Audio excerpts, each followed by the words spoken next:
Caught up with Shane Nicholson when the album Love and Blood came out. Loved the idea that it came out on vinyl as well, but he's got a brand new single, so I thought it was time to catch up with him, and we'll talk about the film clip too, because that's a load of fun as well. Shane Nicholson, thanks for joining us, and congratulations on another single off what's been a successful album. Hi guys, yeah, thanks. The single that we're talking about is Even If You Were the One. What's the story behind it, Shane?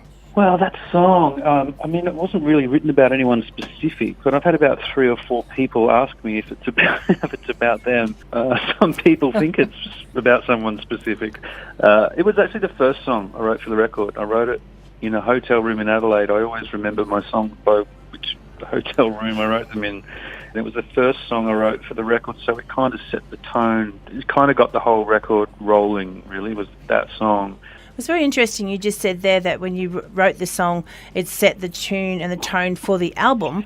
So when you're writing an album, you don't actually go in with an idea of what you want the next album to be. It's just something that starts and then you build onto that? Yeah, pretty much. I don't really start working on any records with a grand plan in mind. I just start writing and it evolves. It just becomes something, a beast unto itself. How many songs do you reckon is in the Shane Nicholson portfolio that just haven't quite made the cut? Oh, there's probably as many in that portfolio as there is that I've ever released. I'm certainly getting better at not writing ones I don't keep anymore. That early on, I think, the first couple of albums, you end up writing 30-odd songs, picking your best 10 or 12. But these days, I pretty much write 12 and record 12, and Wow. There's not really any leftovers. I don't know if that means I'm getting better or just better at knowing what is worth finishing, It doesn't mean you write all great songs, it just means you don't finish the bad ones.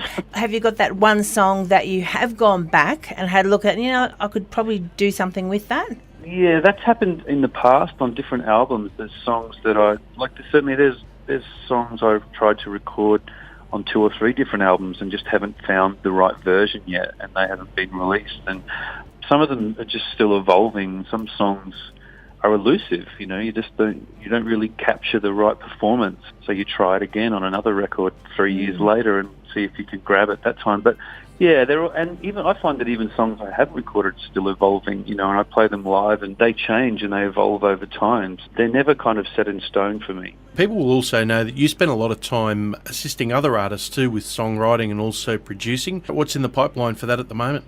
I'm really terrible at scheduling properly, and I've ended up somehow working on 4 different albums at the moment that have all overlapped. Kind of chaotic in the studio, but it's really fun, and I just love being in the studio. I love producing. I've got about a dozen albums coming out this year that I've produced for other people, and I just prefer being in the studio than anywhere else on stage or doing any other part of the music career. The studio is my favourite part. That's where it's creative, and that's the point of origin, of where all this stuff happens, and it's just been it's a place I've always loved being, and a place I always feel safe. And I don't get to do it enough on my own albums once every couple of years, so I get to live it vicariously through all the other artists that come through.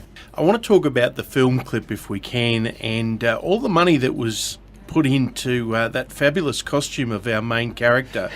And that's a sensational design. Who came up with that? Look, I've got to credit it's all Josh and Duncan and my mates at the Filmery, who I've made about a dozen videos with them now over the years. I love working with them because they know how to be quirky, and I like quirky videos.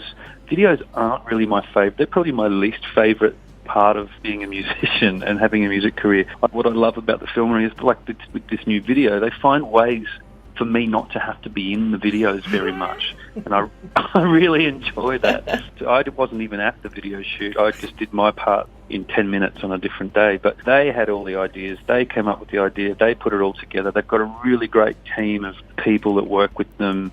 And that guy that played the robot, he's actually in my last video too, the I Don't Dance video. He's really talented. I loved what they did with the video. It's really quirky and interesting, fun to watch. Yeah, there's no doubt. You have to watch right through to see where the story goes. I do commend you. Have a look at it. It's Even If You Were the One, Shane Nicholson. The album's called Love and Blood. Shane, it's great to catch up with you again.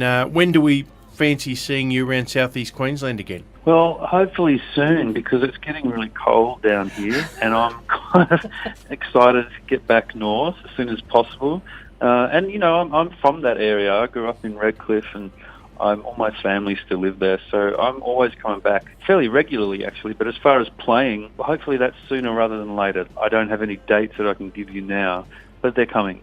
Well, all we have to do is stay tuned to Shane Nicholson's Facebook pages, all his social media pages, websites. You'll find out when he's coming back, and make sure you get out there and support not only an Australian artist, but one of our Queensland ones. We're still claiming you as a Queenslander, Shane.